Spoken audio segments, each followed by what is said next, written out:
অনিকেত অনেক রাত পর্যন্ত মদ খেল বসে। বারংবার মেয়েটির শরীর আক্রমণ করল গিয়ে। কোনো বাড়ি তৃপ্ত হলো না। আরও আগুন জ্বলে ওঠে শরীরে। ভোর রাতে সে প্রদীপ দত্তকে ডেকে বলে, আরও মেয়ে, প্রতিদিন নতুন নতুন। প্রদীপ দত্ত মাথা বাঁকিয়ে বলে, ব্যবস্থা হবে মিস্টার বোস। অনেক কাল থেকে চেপে রাখা বহু ইচ্ছে অনিকেতের চিন্তায় নানা রঙের বর্ণালী সৃষ্টি করত। প্রতিদিন চাকরিতে যাওয়ার সময় মনে হতো, হায় রে, যদি ছুটি পেতাম অনন্ত। বড়লোকদের পাড়ায় চমৎকার সব বাড়ি দেখলে মনে হতো, এরকম বাড়ি যদি আমার হতো। সুন্দরী মেয়ে দেখলে ভাবত, এ যদি হতো আমার প্রেমিকা। এরকম ইচ্ছে আর ইচ্ছে। প্রায় সব ইচ্ছেই পূর্ণ হলো অনিকেতের। ছুটি, বাড়ি আর সুন্দরী মেয়েরা। অবশ্য মেয়েরা যে সবাই তার প্রেমিকা হয়েছে তা নয়, কিন্তু ক্রমে ক্রমে বশীভূত হয়েছে। কলকাতায় অন্তত 10-12খানা অ্যাপার্টমেন্ট কেনা হয়েছে অনিকেতের নামে। সেরা সুন্দরীরা সেখানে থাকে। যোধপুর পার্কের বাড়িতে বড় একটা যাওয়া হয় না অনিকেতের। এইসব অ্যাপার্টমেন্টেই তার দিন কাটে। প্রদীপ দত্ত ছায়ার মতো তার সঙ্গে আছে, কোনো গোলবাদ হয়েই এসে হাজির হয়। অনিকেত এখন কয়েকটা মস্ত মস্ত প্ল্যান্টের মালিক। বিরাট ব্যবসা তার। অবশ্য সেসব তাকে দেখতে হয় না, প্রদীপ দত্তই সব দেখাশোনা করে। এখন সে দেশের একজন অগ্রগণ্য লোক, অনেকগুলো সংস্থার সভাপতি, চেয়ারম্যান। বিপুল প্রতিপত্তি তার। খবরের কাগজে তার নাম ওঠে। অনিকেত কয়েকবারই ঘুরে এলো London, new York, Paris, Tokyo. গেল হাওয়াই দ্বীপে ফুর্তি করতে। মোনাকোতে গিয়ে জুয়া খেলল। প্যারিসে মহিলা প্রেমে ডুবে রইল। জীবনটা কানায় কানায় ভরে উঠেছে তার, কোনো অভাব নেই। কেবল মনে হয়, তাকে যদি ঈশ্বর আর একটু কামের ক্ষমতা দিতেন, আরও ক্ষুধা তৃষ্ণা দিতেন, তাহলে খুব ভালো হতো। পৃথিবী ভর্তি সুন্দর মেয়ে, কত মহার্ঘ সুস্বাদু খাবার, কত চমৎকার পানীয়, কিন্তু একটা মাত্র শরীরে আর কত ভোগ করা যাবে? মাসে 4 বার তার শরীরের চেক আপ হয়। ডাক্তাররা রক্তচাপ মাপে, চোখ দাঁত দেখে, নাক কান পরীক্ষা করে, রক্তে চিনির পরিমাপ মাপে, ইসিজি হয়, এক্স-রে হয়। কোথাও একটু খুঁত পেলেই সঙ্গে সঙ্গে মেরামত করা হচ্ছে। অনিকেতের জীবন বড় নিশ্চিন্ত। খুব ভোরে অনিকেত দৌড়চ্ছে মাঠে। শীতকাল, একটা ভারী কুয়াশা চারদিকে ভুতুড়ে করে রেখেছে। সূর্য উঠতেও অনেক দেরি। চারিদিক আবছায়ায় ঘোর। গায়ে যথেষ্ট মোটা একটা পুলোভার, কান মুখ মাফলারে ঢাকা, পায়ে দৌড়ের জুতো। বেশ লাগছিল অনিকেতের। একটু হাঁপ আসছিল বটে, কিন্তু সে গতরাতের হ্যাংওভারও হতে পারে। 2 কদম পেছনে নিঃশব্দে তাকে অনুসরণ করছে প্রদীপ দত্ত। অনিকেত একবার মুখ ঘুরিয়ে তাকে দেখল। হঠাৎ বলল, প্রদীপ দত্ত, আমার বয়স কত হলো? প্রদীপ দত্ত দৌড় বজায় রেখেই বলল, 41 বছর 3 মাস 13 দিন, আজকের দিনটা নিয়ে। অনিকেত একটু থমকে গিয়ে বলে, 40 হয়ে গেল এর মধ্যে? কত বললে? 41। এই তো সেদিন 38 ছিলাম। প্রদীপ দত্ত হেসে বলে, ইয়েস স্যার, ম্যাট্রিক সার্টিফিকেটে এখনো আপনার 40 হয়নি, কিন্তু আসল বয়স। দৌড় থামিয়ে অনিকেত কোমরে হাত দিয়ে দাঁড়িয়ে হাঁপাতে হাঁপাতে বলে, 41 ইজ টু মাচ। কিছু করার নেই মিস্টার বোস, প্রদীপ দত্ত হতাশভাবে বলে। আজকাল অনিকেতের মাঝে মাঝে রাগ হয় প্রদীপ দত্তের ওপর। এখন ওকে সে তুমি করে বলে, ধমকায়। ওর কাছে আজকাল কিছু চাইতে আর লজ্জাবোধ করে না অনিকেত। মাঝে মাঝে এমনও ভাবে, লোকটা কোনো কাজের নয়, সব দিচ্ছে তবু কোথায় ফাঁকি রাখছে যেন। অনিকেত বলল, প্রদীপ দত্ত, তোমার বয়স কত? প্রশ্ন শুনে প্রদীপ দত্ত একটু ভ্যাবাচাকা খেয়ে বলে, আমার বয়স? সে অনেক। আমি ভার্চুয়ালি এজলেস। তবু বলো। মাফ করবেন স্যার, আমার জন্ম কবে হয়েছিল তা জানা নেই। তোমার কখনো অসুখ করে না? বুড়ো হওয়ার ভয় ধরে না তোমার? মৃত্যু চিন্তা হয় না? প্রদীপ দত্ত বলল, না। অনিকেত একটা শ্বাস ছাড়ে। তারপর শ্লথ গতিতে আবার দৌড়ো এসে পিছনে নিঃশব্দ ছায়ার মতো প্রদীপ দত্ত। দৌড়তে দৌড়তে অনেকে হঠাৎ বলে, প্রদীপ দত্ত, আমি হাঁপিয়ে পড়ছি কেন? খুব বেশি দৌড়ইনি আজ, তবু কেন আমার হাঁপ ধরছে? একটু বিশ্রাম করুন, ঠিক হয়ে যাবে। তুমি হাঁপাওনি? প্রদীপ দত্ত ম্লান একটু হেসে বলে, না, হাঁপিয়ে পড়লে আমার চলে না। নিজের মার্সিডিজ বেঞ্চ গাড়িতে ময়দান থেকে ফিরবার সময়ও অনিকেত বারবার জিজ্ঞেস করল, আজ আমি কেন হাঁপিয়ে পড়লাম বলো তো? প্রদীপ দত্ত গম্ভীর বিনয়ের সঙ্গে বলে, কিছু না, ঠিক হয়ে যাবে। Call the doctors. ডাক্তাররা এলো, আগা পাঁচতলা পরীক্ষা করলো তাকে। না, কিছু হয়নি, হার্ট ঠিক আছে, প্রেশার স্বাভাবিক, রক্তে চিনি নেই, লাংস ভালো। তবে? প্রশ্ন করে অনিকেত। প্রদীপ দত্ত তার কানে কানে আস্তে করে বলে, বয়স 40-এর উপর একটু ডিজিনেস আসে, কিছু না। এই বয়সে যে কোনো লোকের চেয়ে আপনার হেলথ অনেক ভালো। অবহেলার সঙ্গে একবার প্রদীপ দত্তকে দেখে নিয়ে অনিকেত বলে, দেখো, হেলথ যেন আর গড়বড় না করে। চেষ্টা করব স্যার, সব রকম ট্রিটমেন্টের ব্যবস্থা হবে। অনিকেত একটু গম্ভীর হয়ে গেল। আজ কোনো কাজ করল না, কেবল ছাদের বাগানে ঘুরে ঘুরে অজস্র বিরল ফুলের সৌন্দর্য দেখল। তারপর একসময় উত্তেজিত হয়ে ডাকল, প্রদীপ দত্ত, প্রদীপ দত্ত। প্রদীপ দত্ত দৌড়ে উঠে আসে ছাদে। অনিকেত একটা বসরাই গোলাপ গাছে শুকনো ফুল দেখিয়ে বলে, এটা কি? এটা এখানে কেন? জানো না আমি মরা ফুল দেখতে পারি না? দুঃখিত মিস্টার বোস, এক্ষুনি তুলে ফেলে দিচ্ছি। প্রদীপ দত্ত ফুলটা তুলতে যাচ্ছিল। অনিকেত বাধা দিয়ে বলল, থাক থাক, তুলো না। কি কারণে যেন প্রদীপ দত্ত একটু হাসল। অনিকেত ঘরে ফিরে আয়নায় নিজেকে দেখতে দেখতে আপন মনে বলল, 41। আয়নায় ছায়া ফেলে প্রদীপ দত্ত কাছে এসে বলল, এমন কিছু নয় স্যার, 40-এ যৌবন শুরু। অনিকেত একটু হেসে বলল, if 40 comes, can 50 be far behind? কি কারণে যেন প্রদীপ দত্ত আবার একটু হাসল।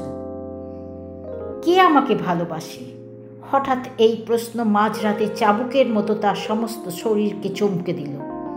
ঘুম ভেঙে উঠে বসে অনিকেত। প্রশ্নটা অসম্ভব জরুরি বলে মনে হয়। যে মেয়েটি তার বিছানায় শুয়ে আছে, সেই প্রথম দিন খিমচে দিয়েছিল তার গালে, এখন ভীষণ বাধ্য হয়ে গেছে। অনিকেত ডাকল, মিলি, মিলি। সঙ্গে সঙ্গে উঠে বসল মিলি। গায়ের আবরণে সরাতে সরাতে কটাক্ষ করে হাসল একটু। অনিকেত মেয়েটির দিকে চেয়ে থাকে। ও কি ভালোবাসে আমাকে? অনিকেত বলল, মিলি, তুমি একটু গান গাইবে? নিশ্চয়ই। কি গান গাইতে হবে? যা খুশি, আনন্দের গান গাও, প্রেমের গান।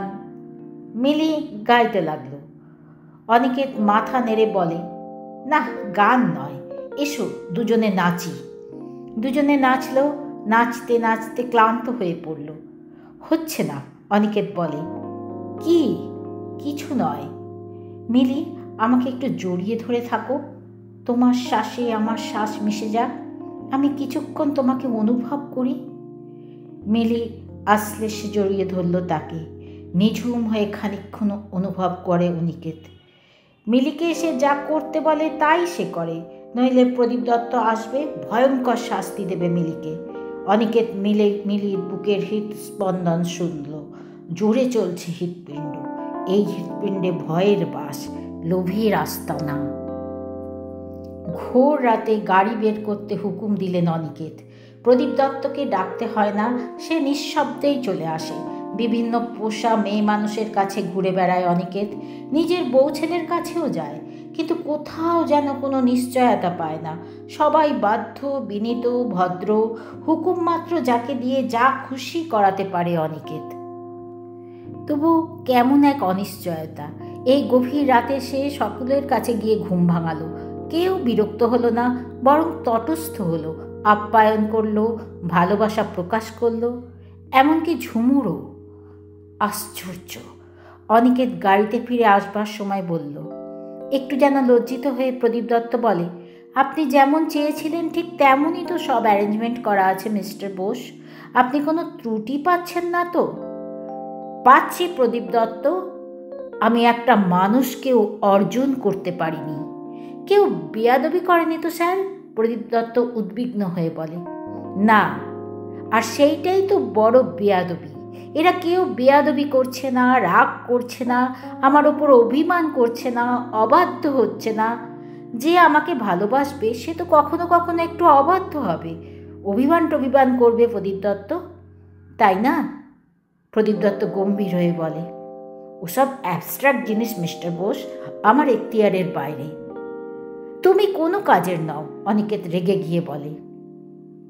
প্রদীপ দত্ত একটু গুম হয়ে থেকে বলে, ঠিক আছে স্যার, আপনি যেমন চাইছেন ওরা এবার থেকে ঠিক সেই রকমই বিহেভ করবে। আপনার রিকোয়ারমেন্টসগুলো বলুন, আমি টুকে রাখছি। বলে প্রদীপ দত্ত তার নোট বই বের করে গাড়ির ড্যাশবোর্ডের আলোয় লিখতে লিখতে আপন মনে বলে, রাগ, অভিমান, মাঝে মাঝে একটু আধটু নন অ্যাগ্রেসিভ অবাধ্যতা। আর কি বললেন স্যার? অনিকেত হাত বাড়িয়ে নোট বইটা কেড়ে নিয়ে বলল, চুপ করো, আমি কিছু চাইছি না, আমি এখন একটু একা থাকতে চাই। আমার যদি কোনো অ্যাপার্টমেন্ট ফাঁকা থাকে তো আমাকে সেখানে নিয়ে চলো। আছে স্যার, একটা 10তলা অ্যাপার্টমেন্টের হাউস আপনার অর্ডার মতো কেনা হয়েছিল, তাতে কোনো ভাড়াটে নেই। আপনার আদেশ মতো বাড়িটার 40টা ফার্নিশড ফ্ল্যাট ফাঁকা পড়ে আছে। 10তলার ফাঁকা কিন্তু চমৎকার সাজানো অ্যাপার্টমেন্টে স্বয়ংক্রিয় লিফটে উঠে এলো অনিকেত। ক্লান্তভাবে একটা কোচে বসে রইল নিঝুম হয়ে। কেউ কোথাও নেই, শুধু কপাটের আড়ালে উৎকর্ণ হয়ে অপেক্ষা করছে প্রদীপ দত্ত। প্রদীপ দত্ত, অনিকেত ডাকে। বলুন স্যার। নিঃশব্দে সুপুরুষ দৈত্য ঘরে এসে দাঁড়ায়। ভগবান বলে কে একজন আছে না? আমি তার সঙ্গে আধ ঘন্টার ইন্টারভিউ চাই, অ্যারেঞ্জ করো। প্রদীপ দত্ত ভ্রু কুচকে জিজ্ঞেস করে, অ্যাবস্ট্রাকশন আমার এরিয়া নয় মিস্টার বোস। তবে এই বলে প্রদীপ দত্ত পকেট থেকে একটা ট্যাবলেটের স্ট্রিপ বের করে বলে, একটা ট্যাবলেট খেয়ে নিন, নিজেকে ভগবান বলে মনে হবে। সত্যি কথা বলতে কি আপনার ক্ষমতা ঈশ্বরের চেয়ে তো খুব কম নয়। ট্যাবলেটটা হাতে নিয়ে চেয়ে থাকে অনিকেত, বলে, আর এখন যখন নেশা কেটে যাবে তখন? There will be more tablets. ট্যাবলেটটা ছুঁড়ে ফেলে দিয়ে অনিকেত বলে, প্রদীপ দত্ত, তুমি অপদার্থ। তুমি আমার বয়স হওয়া ঠেকাতে পারোনি। তুমি এমন একটাও মানুষ বা মেয়ে মানুষ জোগাড় করতে পারোনি যে আমাকে সত্যিকারের ভালোবাসে। তুমি ভগবানের সঙ্গে মাত্র আধ ঘন্টার একটা অ্যাপয়েন্টমেন্ট অ্যারেঞ্জ করতে পারোনি। নিজের কান ধরে দাঁড়াও প্রদীপ দত্ত। প্রদীপ দত্ত দুহাতে নিজের কান ধরে বিনীতভাবে দাঁড়িয়ে রইল। অনিকেত বলল, মানুষের সব চাহিদাই কেন তুমি পূরণ করতে পারো না? তোমার জানা উচিত, এত ভোগ্য সামগ্রী উপভোগ করতে হলে মানুষের অনেক আয়ু চাই, অনেক ভালোবাসা চাই। ফর সিকিউরিটি তার একজন ভগবানও দরকার। তুমি সেসব দিতে পারোনি। কান ধরে উঠবোস করো প্রদীপ দত্ত। প্রদীপ দত্ত উঠবোস করতে লাগলো, করতেই লাগলো। হাঁপিয়ে গেল না, ঘামলো না, কোনো কষ্টের শব্দ করলো না। ওর অনন্ত উঠবোস দেখতে দেখতে ক্লান্ত হয়ে অনিকেত বলল, তোমার ক্লান্তি নেই, বিশ্রাম নেই? না। মৃত্যু? তাও নেই। হা হা করে হাসল অনিকেত, বলল, মিথ্যেবাদী। ঠিক আছে, ওই জানলা দিয়ে লাফিয়ে পড়ো প্রদীপ দত্ত, আমি তোমার শেষ দেখতে চাই। প্রদীপ দত্ত স্মার্ট পদক্ষেপে জানলার পাল্লা খুলে বিনা ভূমিকায় লাফ দিল নিচে। জানলার কাছে গিয়ে অনিকেত উঁকি মেরে দেখল ফুটপাতে পড়ে আছে প্রদীপ দত্ত। হা হা করে হাসল অনিকেত। ঘরের মধ্যে ফিরে এসে হুইস্কি নিয়ে বসল। সামান্য নেশা হলো তার, একটু ভুলভাল হচ্ছিল। সেই বিভ্রমেই হঠাৎ ডাকল, প্রদীপ দত্ত। তারপর নিজের মনেই বলল, না না, ও তো মরে গেছে। কিন্তু নিঃশব্দে প্রদীপ দত্ত ঘরে এসে বিনীত ভঙ্গিতে দাঁড়িয়ে বলল, ইয়েস মিস্টার বোস। তুমি মরনি? অনিকেত অবাক। প্রদীপ দত্ত মৃদু হেসে বলে, আই অ্যাম আনপেরিসেবল স্যার, ডেথলেস। ক্লান্ত অনিকেত বলল, আজ আমার বয়স কত হলো বলো তো? প্রদীপ দত্ত বলল, 41 বছর 4 মাস 2 দিন, আজকের দিনটা নিয়ে। চমকে উঠে অনিকেত বলে, এই তো সেদিন বললে 3 মাস 13 দিন, এর মধ্যে আরও 19 দিন বেড়ে গেল। 19টা দিনের মধ্যে কেটে গেছে মিস্টার বোস। তোমার কাটেনি? তোমার বাড়েনি 19 দিনের বয়স? না, আমি অনন্ত আয়ু, এজলেস। তবে আমার কেন বাড়বে প্রদীপ দত্ত? প্রকৃতির নিয়ম স্যার। আচমকা হুইস্কির গ্লাসটা ছুঁড়ে মারে অনিকেত। প্রদীপ দত্তর মুখে গিয়ে সেটা ফটাস করে ভাঙে, কাঁচ ছড়িয়ে পড়ে চারিধারে। একটুও লাগে না ওর, রক্তপাত হয় না। প্রদীপ দত্ত নিচু হয়ে কাঁচের টুকরোগুলো কুড়িয়ে নিতে থাকে। বিপজ্জনক নিচু স্বরে অনিকেত বলে, স্কাউন্ড্রেল, ইউ স্কাউন্ড্রেল, বলে তড়িতে উঠে গিয়ে টেবিল থেকে একটা কাগজ কাটা ছুরি তুলে নেয়। তারপর চকিতে এগিয়ে গিয়ে বারংবার প্রদীপ দত্তর পিঠে, বুকে, পেটে ছুরিটা বসিয়ে দিতে থাকে। বিনীতভাবে প্রদীপ দত্ত অপেক্ষা করে। অনিকেত ক্লান্ত হয়ে গেলে প্রদীপ দত্ত ছুরিটা নিয়ে টেবিলে রেখে দেয়। ফের নরম স্বরে বলে, একটু ঘুমিয়ে থাকুন, টেক এভরিথিং ইজি। ক্লান্ত অনিকেত বলে, চলে যাও প্রদীপ দত্ত, চিরদিনের মতো চলে যাও, আমি আর তোমাকে চাই না। প্রদীপ দত্ত কেমন যেন একটু হাসে, অত্যন্ত ভদ্র গলায় বলে, good night sir, till you call me again. I won't call you bastard, go away, die. কিন্তু পরদিনই ঘুম ভেঙে অনিকেত ডাকে, প্রদীপ দত্ত, প্রদীপ দত্ত। প্রদীপ দত্ত সামনে আসে, খুব যত্নে তাকে বিছানা থেকে তোলে, বাথরুমে পৌঁছে দেয়, বলে, সব ঠিক আছে স্যার। বাথরুমের সার্সে দিয়ে অনিকেত দেখতে পায় নিচে একটা রেনট্রি থেকে হলুদ পাতা ঝরে যাচ্ছে। দৃশ্যটা সহ্য হয় না তার। একটা নতুন টুথপেস্টের টিউব আয়নার সামনে থেকে তুলে নেয় অনিকেত। নতুন টিউব পেস্টে ভরা। অনিকেত কিছু না ভেবেই টিউবটা টিপে ধরে।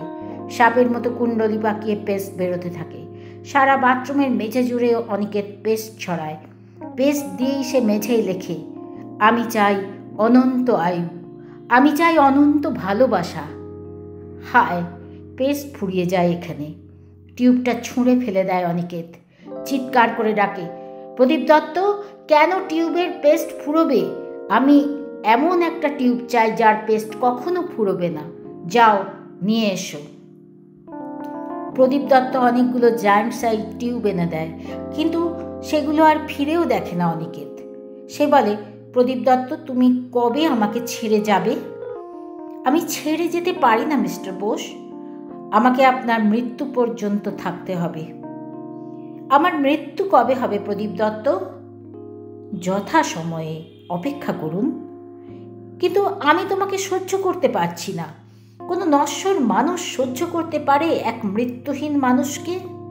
বলো প্রদীপ দত্ত, কেউ পারে? দুঃখিত মিস্টার বোস, কিন্তু আমি তো আপনাকে খুশি করার প্রাণপণ চেষ্টা করছি। অনিকেত খুব ক্লান্ত স্বরে বলে, আমার আর কিছু চাওয়ার নেই। তুমি আমাকে আর খুশি করতে পারো না। আমাকে অনন্ত আয়ু দাও প্রদীপ দত্ত, অনন্ত কাম দাও, অনন্ত ক্ষুধা আর তৃষ্ণা দাও। একটা নশ্বর শরীর আর এক জীবনের আয়ু নিয়ে কি করে পৃথিবীকে ভোগ করা যাবে প্রদীপ দত্ত? দয়া করো। চিন্তিত প্রদীপ দত্ত মৃদুস্বরে বলে, অ্যাবস্ট্রাক্ট মিস্টার বোস, আমি দুঃখিত, তবে এই মুহূর্তেই আমাকে মৃত্যু দাও প্রদীপ দত্ত। আমি মৃত্যুর জন্য অপেক্ষা করতে পারবো না। যাও, আমার জন্য যন্ত্রণাহীন মৃত্যুর ব্যবস্থা করো। প্রদীপ দত্ত কেমন একরকম হাসে, বলে, মৃত্যু? মৃত্যুও অ্যাবস্ট্রাক্ট মিস্টার বোস, আমি তা দিতে পারি না। যথা সময়ে তা ঘটবে, আপনাকে অপেক্ষা করতেই হবে। হতাশায় ভরে যায় অনিকেত। বলে, তবে যা দিয়েছ তা সব ফিরিয়ে নাও প্রদীপ দত্ত। লাভ কি? আপনি ইচ্ছে করলেই আবার সব ফিরে পাবেন। প্রদীপটা যদি নষ্ট করে ফেলি প্রদীপ দত্ত, ওটা নষ্ট হওয়ার নয়, প্রদীপটা unperishable, shock resistant, corrosion proof, fire resistant and guaranteed for eternity. যদি কাউকে দিয়ে দিই? প্রদীপ দত্ত একটু হেসে বলে, লাভ নেই মিস্টার দত্ত, তখন প্রদীপটার জন্য শোকে আপনি পাগল হয়ে যাবেন। যতক্ষণ এটা আপনার কাছে আছে ততক্ষণ আপনি বুঝতে পারছেন না প্রদীপকে আপনার কি ভীষণ দরকার। ঠিক খুবই ঠিক কথা, অনিকেত বুঝল। বুঝে একটু শিউরে উঠল, ভয়ে, অনিশ্চয়তায়।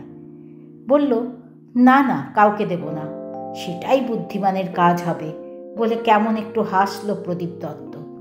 হাসিটা চেয়ে দেখল অনিকেত, তারপর হঠাৎ সেও ঠিক ওই রকম একটু হাসল, খুব বুঝদারের হাসি। হাসতে হাসতে কখন হঠাৎ চোখে জল এসে গেল তার। প্রদীপের দৈত্য বিনীতভাবে দাঁড়িয়ে রইল সামনে, পরবর্তী আদেশের অপেক্ষায়।